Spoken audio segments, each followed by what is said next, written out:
Lucas capítulo 22, versos 7 ao 13. E o tema da mensagem é: preparai-nos a Páscoa.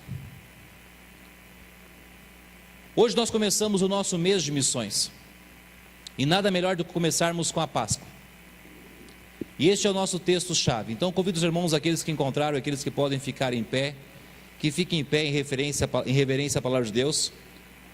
Se você está sem Bíblia, você terá como acompanhar pelo projetor, mas se você está vendo alguém do seu lado sem Bíblia, compartilhe a sua Bíblia, para que todos possam conferir exatamente se aquilo que está sendo falado é realmente aquilo que está na Bíblia, para que não venhamos ser enganados.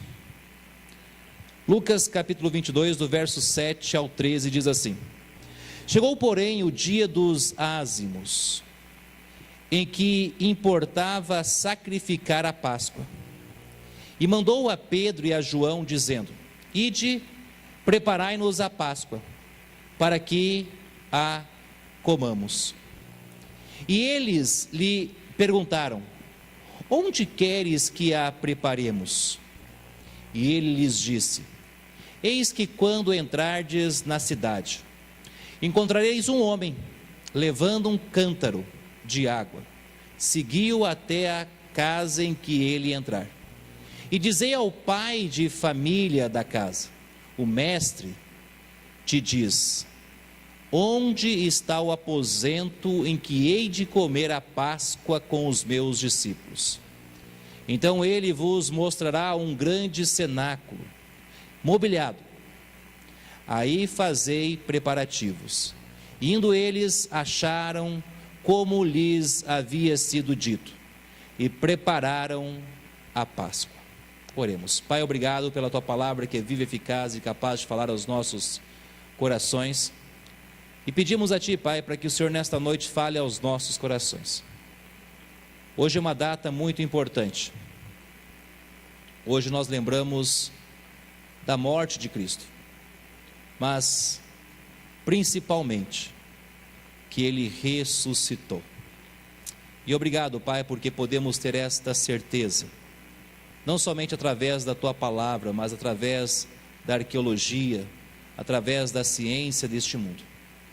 E podemos, Pai, não somente pela fé, mas pela razão, compreender as coisas de Deus. E oramos, Pai, para que através da fé em Cristo Jesus possamos ter uma vida transformada, igual a de Cristo. Por isso clamamos ao Senhor nesta noite, que o Senhor fale aos nossos corações. Damos total liberdade ao teu Espírito, Pai, para que toque no nosso ser. Confiamos em ti, pois sabemos que o Senhor tem o melhor para as nossas vidas. E oramos em nome do teu amado Filho Jesus Cristo. Amém. Amém. Pode sentar, amado.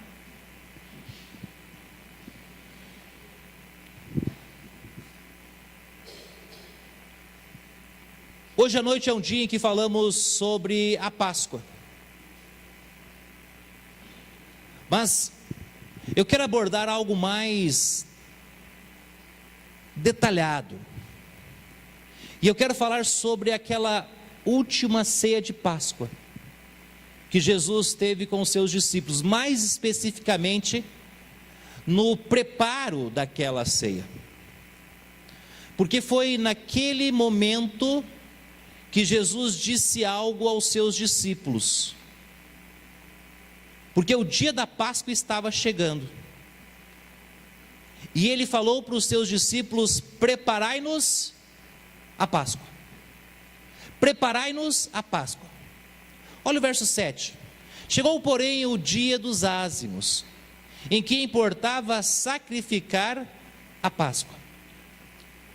Para o povo judeu, a Páscoa, ou a festa dos pães ázimos, era e é a primeira festa mais importante que eles celebram. São 3 festas no ano. Esta é a primeira festa que eles celebram. E ela era tão importante, e é tão importante, que faz parte da lei. E ela retrata o livramento do povo de Deus, o povo de Israel, enquanto eles estavam no Egito. Naquela noite, todos os primogênitos do Egito morreram. e todos os israelenses que tinham sacrificado o cordeiro e passado o sangue daquele cordeiro nas vergas da porta, tiveram seus filhos primogênitos protegidos. E isso aconteceu no dia 14 do mês de Abile. E que neste ano cai exatamente no dia 30 de março, na sexta-feira que se passou. Para o judeu, a festa da Páscoa foi guardada e é guardada até hoje. E há a necessidade de se sacrificar um cordeiro e um cabrito sem defeito. E ele precisa ser preparado. E eles o comiam com alface brava e pães ázimos. Eles precisavam estar em pé, não podiam sentar. Eles precisavam estar com os bordões na mão, cingidos, com roupas e prontos para marchar. Assim eles comem e comiam a Páscoa. E é responsabilidade do pai, do chefe de família, recitar a história do que aconteceu no Egito e lembrar o que aquela festa significava para o povo de Israel. A festa termina no dia 21, 7 dias depois, no mês de Abile. Ou seja, eles passavam 7 dias lembrando do que aconteceu, embora o primeiro dia fosse o dia que o sacrifício fosse feito. No entanto, o último dia, o 7º dia, é um dia santo. Um dia santo. E algo interessante, isso ocorre no livramento do povo de Israel do Egito. E quando nós pegamos o calendário judaico e nós olhamos para a data do calendário judaico, hoje eles estão no ano 5778. 5778. E esse calendário, de acordo com o povo judeu, ele segue desde Gênesis 1 até os nossos dias. E o calendário deles é lunar. Então, olhando para isto, nós temos algo maravilhoso. Maravilhoso. Porque nós podemos compreender coisas grandiosas através de um povo protegido por Deus, que traz na sua história as coisas de Deus, o qual a ciência deste mundo é incapaz de compreender. Os irmãos têm acompanhado as informações. Esta semana, arqueólogos descobriram que na nossa Amazônia houve civilizações tão grandes antes do ano de 1500, e que tinham subúrbios, e tinham estradas que interligavam estas pessoas. E eu tenho certeza que quando você estava na escola, você não escutou isso. E diziam que viviam alguns poucos índios aqui no Brasil, e o Brasil foi descoberto. Essa era a história que foi dada a nós. Só que com o passar dos anos, a ciência tem descoberto coisas importantes, e que comprovam muitas coisas. E comprovam que em 1500 havia civilização, não povos primitivos, como foi ensinado, que viviam de formas primitivas na América. Nós temos algo confiável, irmãos, que nestes mais de 2000 anos, não foi uma vírgula alterada, é a mesma, e que cada dia que se passa, a história só é confirmada. E tudo isso acontece no meio de um povo em que nós olhamos para a Páscoa, e a Páscoa nos faz olhar para Jesus. E naquela noite em que Jesus iria celebrar a Páscoa, naquela quarta-feira para quinta-feira, porque o povo de Israel, ele tem um calendário lunar, e o dia deles começa com o começo da noite. Então o finalzinho da tarde, começo da noite, ali quando o sol se põe, começa o dia seguinte. Então é uma noite inteira, um dia todo, passa um dia. Nós calculamos o dia pelas horas. Então nós calculamos o relógio 24 horas, e nós calculamos a metade, e nós separamos metade, metade. Mas eles não tinham relógio naquela época. Eles calculavam pelo sol e pela lua. E naquela quarta-feira à noite, que já para eles era quinta-feira, Jesus pede algo aos seus discípulos. Olha o verso 8. E mandou a Pedro e a João, dizendo: ide e preparai-nos a Páscoa, para que a comamos. Nesta última Páscoa, antes da morte do nosso Salvador, nós temos algumas lições que precisamos aprender. E nesta passagem nós encontramos Jesus como uma das peças principais. Encontramos seus discípulos aparecendo como parte principal, e o dono do aposento que irá se apresentar a nós. E a primeira lição que nós tiramos neste texto está na ordem dada por Jesus. Jesus dá uma ordem,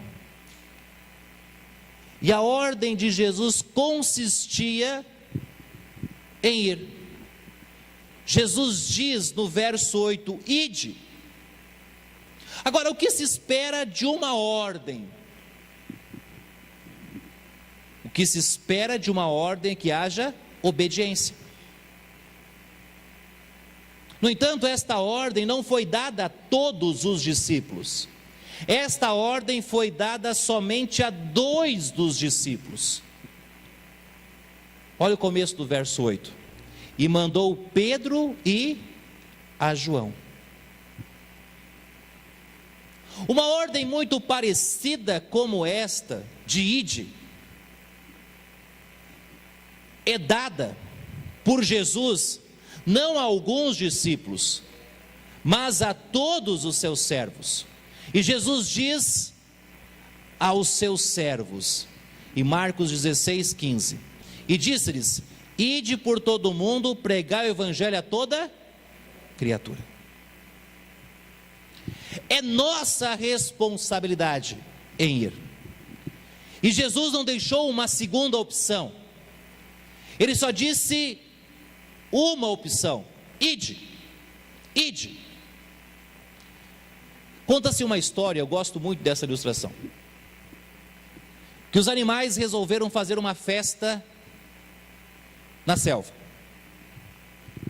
e chegam os animaizinhos, e eles começam a chegar, e no meio daquela organização eles lembraram que esqueceram de algo,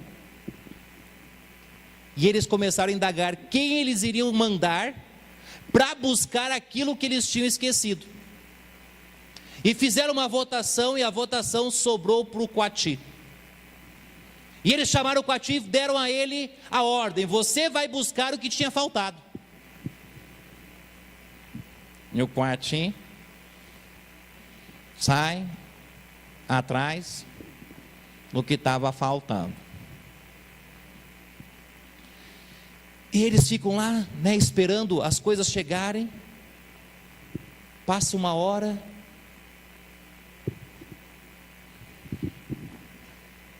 passam 2 horas,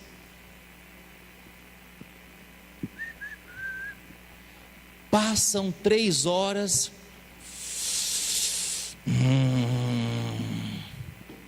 Nada do coati chegar. Passam 4 horas.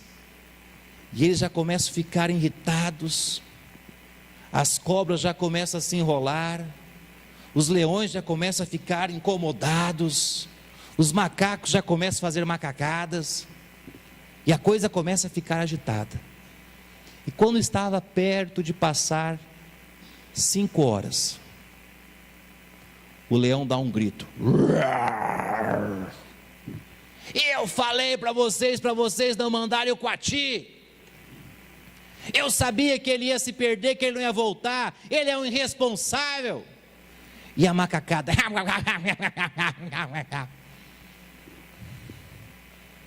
E as cobras. Verdade, verdade. E o porco estava lá, né? Cruz credo, cruz credo, cruz credo, cruz credo. E naquele alvoroço, de repente dá um silêncio. E devagarzinho, sai de trás da porta o coati. E ele diz: ainda bem que eu não fui, porque eu sabia que vocês iam falar mal de mim.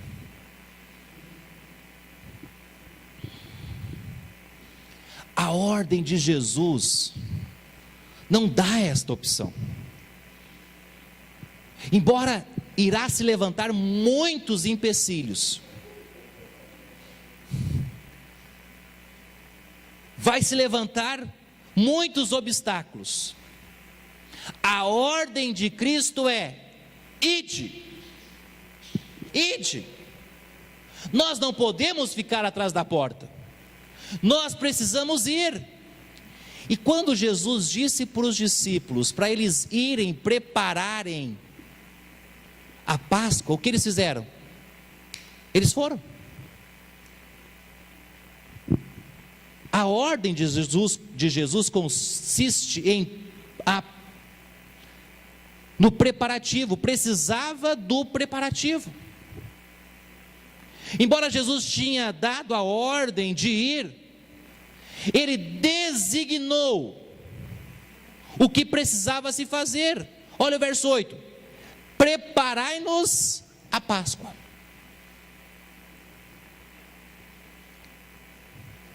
E pela ordem dos fatos, isto era a quarta-feira cedo.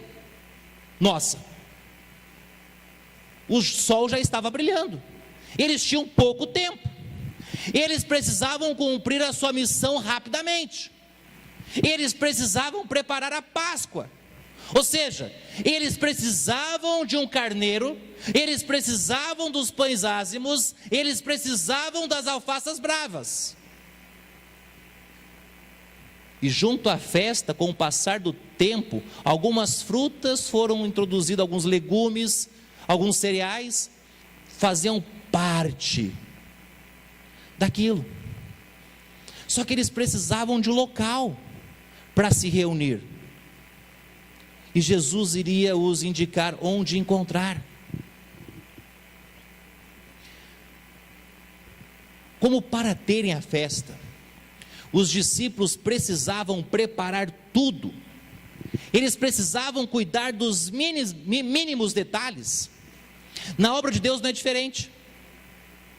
Os seus servos precisam preparar tudo.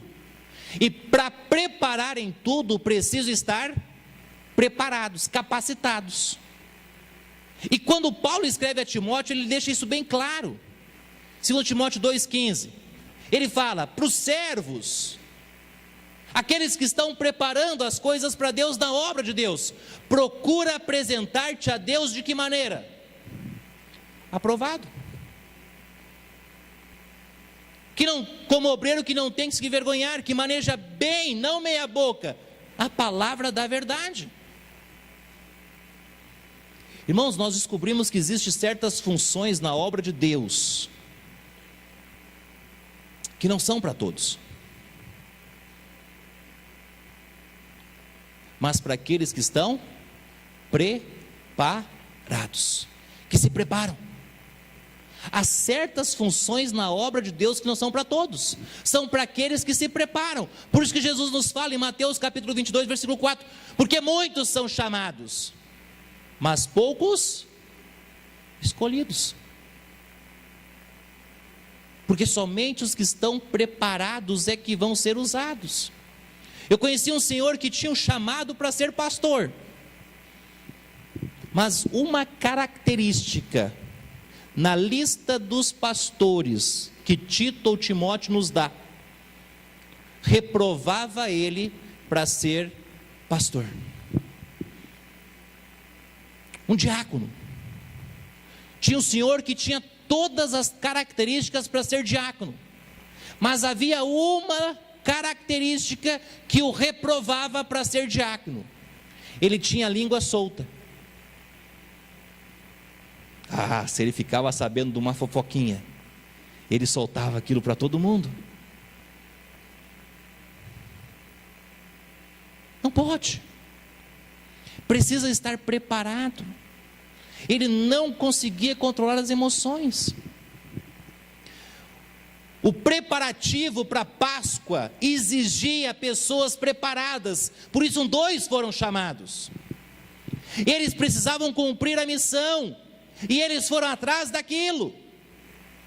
Eles precisavam obedecer o ide da ordem dada de Jesus. Irmãos, a mesma ordem é dada a nós.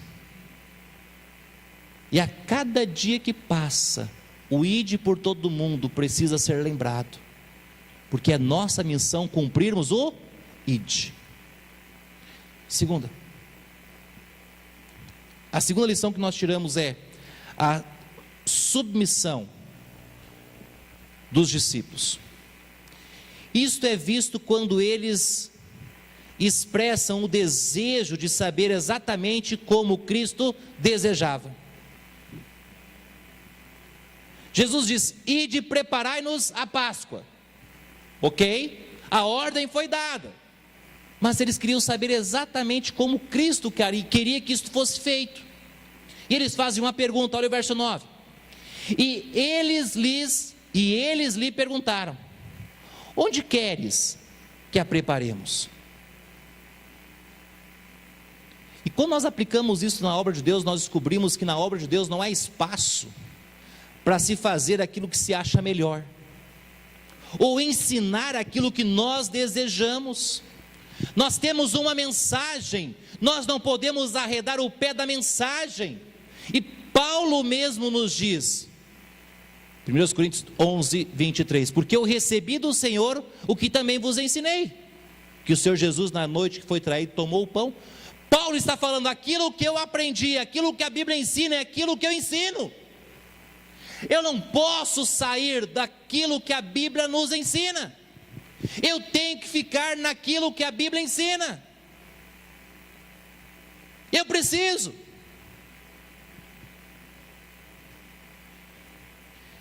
Eles poderiam ter questionado, eles poderiam ter chegado para Jesus e ter dito: Senhor, por que o Senhor não chamou os outros? Por que o Senhor chamou nós? Eles poderiam ter falado para Jesus: Jesus, por que sempre a gente? Pedro, João, por que sempre? Vai acordar cedo, chama a gente para subir para orar. Vai entrar no barquinho, chama a gente para ir para o barquinho. Por que a gente? Eles poderiam ter questionado, mas eles não questionaram. Uma vez me perguntaram: por que o Senhor sempre chama fulano ou ciclano para fazer as coisas? Eu disse, naquela ocasião: quem chega primeiro nos cultos? Fulano e ciclano. Quem vai embora quase fechando a igreja sempre? Fulano e ciclano. Quem ajuda no culto sem que eu precise chamar a atenção? Fulano e ciclano. Quem resolve os problemas elétricos, hidráulicos? Quem resolve os problemas da igreja? Fulano, ciclano. Quem ajuda com visitação? Fulano, ciclano. E eu disse: quem é mais visto é mais lembrado. Quem é mais visto é mais lembrado. Quem tem o coração de servo sempre está disposto a servir. Quem tem o coração de servo sempre está disposto a servir. Não precisa nem chamar. O coração está aberto. A ordem de Jesus é dada a todos. E todos nós podemos servir. Basta o quê? Basta querermos. Agora, você quer servir a Cristo? Fazer exatamente aquilo que Ele quer que você faça? Porque servir a Cristo não é fazer o que nós achamos melhor. Servir a Cristo é fazer aquilo que é preciso ser feito. A segunda lição sobre a submissão é em obedecer exatamente como Cristo desejava. Olha o verso 13. E indo eles, acharam como lhes havia sido dito, e prepararam a Páscoa.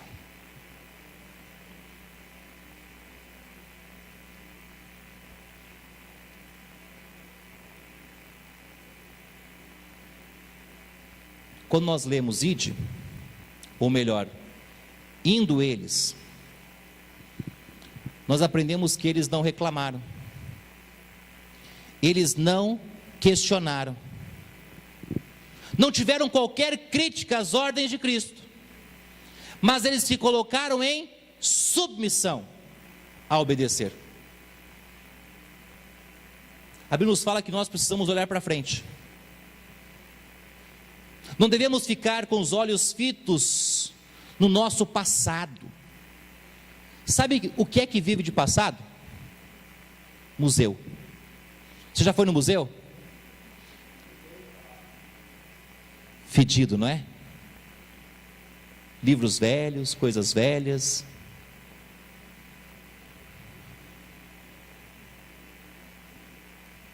Nós não devemos ver do passado. Nós não devemos ficar olhando para trás. Eles não ficaram criticando as ordens de Cristo, mas eles se colocaram em obediência. Aquelas pessoas que ficam olhando para trás, que ficam presas no seu passado, aquelas pessoas que qualquer coisinha olham para trás, ficam pensando nas coisas que se passaram. De acordo com Cristo, estas pessoas não são aptas para o quê? Para o reino de Deus. Olha Lucas 9:62. E Jesus lhes disse: ninguém que lança a mão no arado e olha para trás é apto para o reino de quê? De Deus. Teve uma mulher que ela estava presa no passado. E Deus deu uma ordem: não olhe para trás. O que ela fez? Olhou para trás e se converteu no quê? Olhar para trás é furada. Ficar preso nas coisas que aconteceram para trás é furada. Nós temos que olhar para frente. Nós temos que enxergar para frente. Nos nossos dias, um dos maiores empecilhos na obra missionária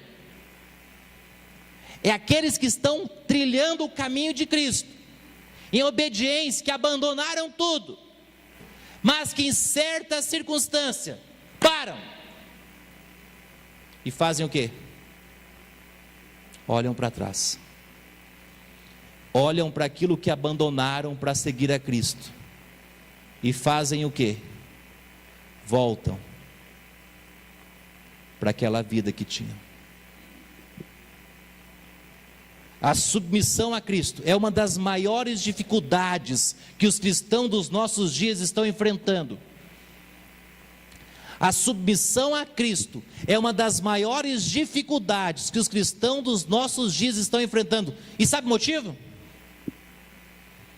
porque ainda Cristo não é o Senhor da vida deles. Eles só o aceitam como Salvador, mas ainda Cristo não é o Senhor. Os seus ouvidos ainda estão presos às músicas do mundo. As suas bocas ainda falam o palavrar do mundo. Os seus olhos ainda estão firmados nas coisas do mundo. Sem contar os vícios que estão prendendo muitas pessoas que não conseguem abandonar. São escravas e dizem que seguem a Cristo. Hipócritas e mentirosos, Jesus diria. É o que mais tem atrapalhado, é a maior dificuldade em obedecer exatamente como Cristo deseja. Esta é a dificuldade. Nós precisamos obedecer, nos submeter como discípulos a Cristo. A ordem era: preparai-nos a Páscoa, e eles vão nos fazer exatamente como Cristo quer. Exatamente como Cristo quer. E a terceira lição que nós tiramos: a participação do pai de família. Para participar do preparativo da Páscoa, aquele pai de família tinha que ter duas exigências, ou tinha que cumprir duas exigências. E a primeira era que ele precisava ter disponibilidade. Disponibilidade é se dispor do que é preciso. Disponibilidade é se dispor do que é preciso. Ou nós vamos nos dispor de tempo, de bens ou dinheiro. Conforme Jesus nos apresenta aquele homem, ele tinha realmente aquilo que eles precisavam. Olha o verso 11 e o verso 12, a primeira parte. E disse-lhes, e dizeis ao pai de família da casa: o mestre te diz, onde está o aposento? Ele tinha um quarto grande, em que hei de comer a Páscoa com os meus discípulos. Então ele vos mostrará um grande cenáculo, o quê? Mobiliado. Tinha as mobílias. Não era só um quadradão coberto, tinha mobílias. Ele tinha aquilo que era necessário. Aquele homem tinha disponibilidade. Ele possuía um grande cenáculo mobiliado, onde seria possível preparar a Páscoa. Jesus nos conta a história de um homem, um jovem, que era rico, tinha muito dinheiro. E normalmente ricos têm muito dinheiro. Não era um que se achava rico. Ele era rico. Ele tinha dinheiro. Só que ele queria saber como servir a Cristo. E a história nos conta que ele se aproxima de Cristo, querendo saber como seguir a Cristo, sabendo como ganharia a vida eterna. E Jesus então diz a ele: você tem disponibilidade? E ele devia ter pensado: com certeza, eu sou rico, eu tenho, o que precisa, eu tenho disponibilidade, eu tenho dinheiro, tenho casa, tenho carro, tenho cavalinhos, jumentos, devia ter tudo. E Jesus diz a ele: vende tudo, junta o dinheiro e divide com os pobres. Não é dar para a igreja ou dar para o pastor, não. Divide com os pobres. Veja o que aconteceu. Marcos 10, 21. Mas ele, pesaroso desta palavra, retirou-se triste, porque possuía muitas propriedades. Aquele pai de família, ele possuía exatamente aquilo que se precisava para ter a Páscoa. Se fosse nos nossos dias, se Jesus viesse com os seus discípulos aqui e falasse: vai lá no Templo Batista Maranata de Aparecida e pergunta lá se alguém tem um cenáculo mobiliado, um quadrado grande com mobílias que pode ser usado para a Páscoa. Pelo pouco que eu conheço cada um aqui, eu acho que nenhum de nós teríamos um quadrado grande para que Jesus pudesse ter a Páscoa com seus discípulos. As nossas casas seriam pequenas, nós não teríamos disponibilidade, nós não teríamos aquilo que eles precisavam. Só que o interessante é que para participarmos da obra de Deus, nos nossos dias, todos nós podemos participar. Basta termos disponibilidade nos nossos dias, tempo e bens. E nós podemos usar tudo isto para a honra e para a glória de Deus. Quem te trouxe à igreja hoje à noite? Foi o seu carro? Então você usou o seu carro para disponibilidade, você usou ele para a obra de Deus. Tem sapato no seu pé? Você usou para estar na casa de Deus. Usou a roupa também? A roupa você usou disponibilizando ela para estar na casa de Deus. Isso é disponibilidade. Usar as coisas para a obra de Deus. De Deus. Agora, não basta ser somente disponibilidade, ter aquilo que é necessário. Precisa ter disposição. Disposição é o fato de querer, de desejar. Isto é o sentimento com ação. É o sentimento com ação. Eu tenho aquilo que é necessário, disponibilidade. Agora eu vou usar aquilo. Eu vou usar aquilo que eu tenho. Isto é disposição. Aquele pai de família precisava ter o desejo e querer dispor o que tinha para que Jesus pudesse ter a Páscoa. Se ele não abrisse as portas, Jesus não iria entrar lá. Mas às vezes o que acontece? Veja o que acontece, Lucas 22, 13 e 14. Indo eles, acharam como lhes havia sido dito, e prepararam a Páscoa. E chegaram a hora, e chegada a hora, pôs-se à mesa, e com ele os 12 apóstolos. Só foi possível Jesus ter a sua ceia de Páscoa, porque aquele pai de família se dispôs do seu aposento. Só foi possível porque ele se dispôs do seu aposento. Irmãos, para nós fazermos missões nos nossos dias não é diferente. Precisamos também nos dispor. Como, pastor? Orando. Orando. Precisamos dispor também dos nossos bens na obra de Deus. Me responda. O que você consegue fazer com 1 centavo?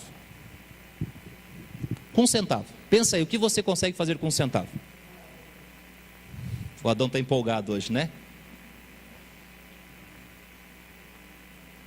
Clebão, dá para construir uma casa com 1 centavo só? Dá não. Jacques, dá para comprar, dá para pagar o imposto de funcionários com 1 centavo? Dá não? Kelvin, dá para comprar suco com 1 centavo? Dá não? Resumindo, não dá para fazer nada com 1 centavo. Nem uma bala você consegue comprar com 1 centavo. Eu conheci um homem, eu conheço ele. Ele é empresário. E ele fez um acordo com Deus, uma promessa de fé. E ele disse: cada item que eu vender, eu vou dar 1 centavo para Deus. Se eu vender uma caixa de chicletes, eu dou 1 centavo para a obra missionária. Se eu vender um pacote de bala, 1 centavo vai para a obra missionária. Se eu vender uma caixa de sucos, e assim ele foi falando. Cada item que ele vendia em quantidade, ele falou: vou dar 1 centavo para Deus. Então, se ele vendesse 1000 pacotes de bala, 1000 pacotes de bala, quanto ele precisava dar para Deus, ou para a obra missionária? R$100.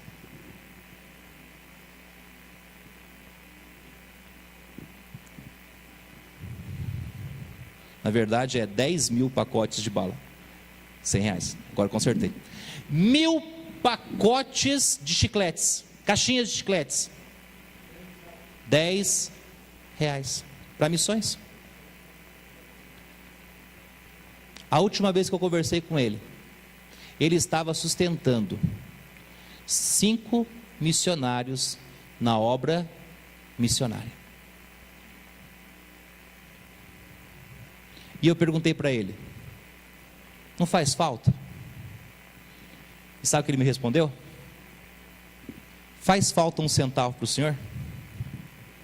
Eu disse: não. Então não faz falta para mim também 1 centavo.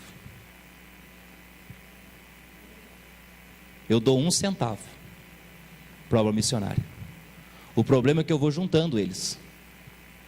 E quando se junta 1 centavo, mais 1 centavo, mais 1 centavo, mais 1 centavo, daí nós começamos a descobrir o quê? Que fica bastante, né? Que fica bastante. Ele fez isto. Ele fez isto. Você lembra daquela pobre viúva que entrou no templo? O que ela ofertou ali? 2 pequenas moedas que valiam mais ou menos 1 centavo. Você diria: pastor, não vale nada. Na mão de Deus, vale. Aquilo que não vale nada para nós, na mão de Deus, vale. Nós juntamos as moedinhas. As moedinhas. E muitas vezes as crianças trazem 10 centavos, 5 centavos, 25, 50, R$1, e vão colocando ali. E nós pensamos: moedinhas. A última vez, as moedinhas que nós ajuntamos, nós enviamos para um dos missionários, e foi exatamente aquilo que ele precisava para fazer os exames que os médicos pediram. O que é isso? Pouco na mão de Deus multiplica. É um pouquinho. Aquilo que é insignificante, mas quando começa a ser juntado e ser usado na obra de Deus, nós começamos a ver resultados. Nós começamos a ver resultados. Muitas pessoas têm disposição de participar, mas tem horas que falta ali disponibilidade. Não tem, abre a carteira, está vazia, falta recurso. Tem vontade, mas não tem. Agora, tem pessoas que têm, mas falta disposição. E o mais gostoso na obra de Deus é: ninguém deve dar nada para a obra missionária se não tiver. Porque Deus nunca pede algo a nós que nós não possamos fazer. Nunca. Ele só pede que participemos, se formos participar com amor. Quanto tempo você gastou nesses últimos 12 meses orando pelos nossos missionários? Você sabe o nome deles de cor? Se eu lhe chamasse aqui na frente agora e perguntasse cada um dos projetos missionários nossos, e são só 8, em Goiânia 68, Em Goiânia são 68 projetos. Se eu perguntasse para você quais são os 68 de Goiânia, você saberia? E os nossos? 8.